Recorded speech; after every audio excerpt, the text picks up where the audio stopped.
ओम नमः शिवाय। हेलो दोस्तों, आज की वीडियो में बताऊंगा धनतेरस के दिन क्यों जलाते हैं यम का दीपक। क्या है इसके पीछे की कहानी व कथा, आइए जानते हैं इस कथा के बारे में। देश के अधिकांश भागों में यम के नाम पर दीपक या दीपदान की परंपरा है। दीपावली के 2 दिन पूर्व धन्वंतरी त्रयोदशी के सायंकाल मिट्टी का कोरा दीपक लेते हैं, उसमें तिल का तेल डालकर नवीन रुई की बाती रखते हैं और फिर उसे प्रकाशित कर दक्षिण की तरह मुंह करके मृत्यु के देवता यम को समर्पित करते हैं। तत्पश्चात इसे दरवाजे के बगल में अनाज की ढेरी पर रख देते हैं। प्रयास ये रहता है कि ये रात भर जलता रहे, बुझे नहीं। क्यों प्रकाशित करते हैं ये दीपक, क्या है इसका रहस्य, इस संबंध में एक रोचक और सुंदर पौराण कथा मिलती है। कहते हैं बहुत पहले हंसराज नामक एक प्रतापी राजा था। एक बार वे अपने मित्रों और सैनिकों और अंगरक्षकों के साथ जंगल में शिकार खेलने गया।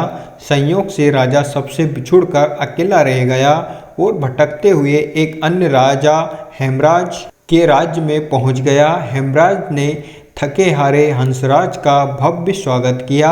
उसी रात हेमराज के यहाँ पुत्र जन्म हुआ। इस खुशी के अवसर पर हेमराज ने राजकीय उत्सव में सम्मानित होने के लिए आग्रह के साथ हंसराज को कुछ दिनों के लिए अपने यहाँ रोक लिया। बच्चे के 6वीं के दिन एक विचित्र घटना घटी। पूजा के समय देवी प्रकट हुई और बोली, आज इस शिशु की जो इतनी खुशियाँ मनाई जा रही है, ये अपने विवाह के 4थे दिन मृत्यु को प्राप्त हो जाएगा। इस भविष्यवाणी से सारे राज्य में शोक छा गया। हेमराज और उसके परिजनों पर तो वज्रपात ही हो गया। सबके सब स्तंभ रह गए। इस शोक के समय हंसराज ने राजा हेमराज और उसके परिवार को ढांढस दिया, मित्र, आप तनिक भी विचित्र ना हो। इस बालक की मैं रक्षा करूंगा। संसार की कोई भी शक्ति इसका बाल बांका नहीं कर सकेगी। हंसराज ने यमुना के किनारे एक भूमिगत किला बनवाया और उसी के अंदर राजकुमार के पालन पोषण की व्यवस्था कराई। इसके अतिरिक्त राजकुमार की प्राण रक्षा के लिए हंसराज ने सुयोग ब्राह्मणों से अनेक तांत्रिक अनुष्ठान, यज्ञ, मंत्र जाप आदि की व्यवस्था करा रखी थी। धीरे धीरे राजकुमार युवा हुआ। उसकी सुंदरता और तेजस्विता की चर्चा सर्वत्र फैल गई। राजा हंसराज के कहने से हेमराज ने राजकुमार का विवाह भी करवा दिया। जिस राजकुमारी से युवराज का विवाह हुआ था वे साक्षात लक्ष्मी लगती थी। ऐसी सुंदर वर वधू की जोड़ी जीवन में किसी ने ना देखी थी। विधि का विधान, विवाह के ठीक 4थे दिन यम के दूत राजकुमार के प्राण हरण करने आ पहुँचे।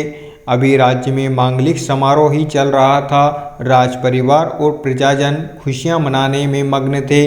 राजकुमार और राजकुमारी की छवि देखकर यमदूत भी विचलित हो उठे, किंतु राजकुमार के प्राण हरण का अप्रिय कार्य उन्हें करना ही पड़ा। यमदूत जिस समय राजकुमार के प्राण लेकर चले, उस समय ऐसा हाहाकार मचा और दारुण दृश्य उपस्थित हुआ जिससे द्रवित होकर दूत भी स्वयं रोने लगे। इस घटना के कुछ समय पश्चात एक दिन यमराज ने प्रसन्न मुद्रा में अपने दूतों से पूछा, दूतों, तुम सब अनंत काल से पृथ्वी के जीवों का प्राण हरण करते आ रहे हो, क्या तुम्हें कभी किसी जीव पर दया आई है और मन में ये विचार उठा कि इसे छोड़ देना चाहिए? यम के दूत एक दूसरे का मुंह देखने लगे। यमराज ने उनके संकोच को भांपकर उन्हें उत्साहित किया, झिझको मत, अगर ऐसा प्रसंग आया हो तो निर्भय होकर बताओ। इस पर एक दूत ने सिर झुकाकर निवेदन किया, मृत्युदेव, ऐसे प्रसंग तो कम ही आए हैं, किंतु एक घटना अवश्य हुई है जिसकी स्मृति मुझे आज भी बेहाल कर देती है। ये कहते हुए दूत ने हेमराज के पुत्र के प्राण हरण की घटना सुना दी। इस दुखद प्रसंग से यमराज भी विचलित हो उठे। इसे लक्ष्य करके दूत बोला, नाथ, क्या कोई ऐसा उपाय नहीं जिससे इस प्रकार की अकाल मृत्यु से प्राणों को छुटकारा मिल जाए? इस पर यमराज ने कहा, जीवन और मृत्यु सृष्टि का अटल नियम है तथा इसे बदला नहीं जा सकता, किंतु धनतेरस को पूरे दिन का व्रत और यमुना में स्नान कर धन्वंतरी और यम का पूजन दर्शन अकाल मृत्यु से बचाव कर सकता है। यदि ये संभव ना हो तो भी संध्या के समय घर के प्रवेश द्वार पर यम के नाम का एक दीपक प्रज्वलित करना चाहिए। इससे आकस्मिक मृत्यु और रोग से मुक्त जीवन प्राप्त किया जा सकता है। इसके पश्चात से ही धनतेरस के दिन धन्वंतरि की पूजन और प्रवेश द्वार पर यम दीपक प्रज्वलित करने की परंपरा है। इसलिए दोस्तों आप भी धनतेरस के दिन यम का दीपक अवश्य लगाएं। अगर आपको वीडियो अच्छी लगी हो तो like share comments and subscribe करना ना भूलें। Thank you so much all of you.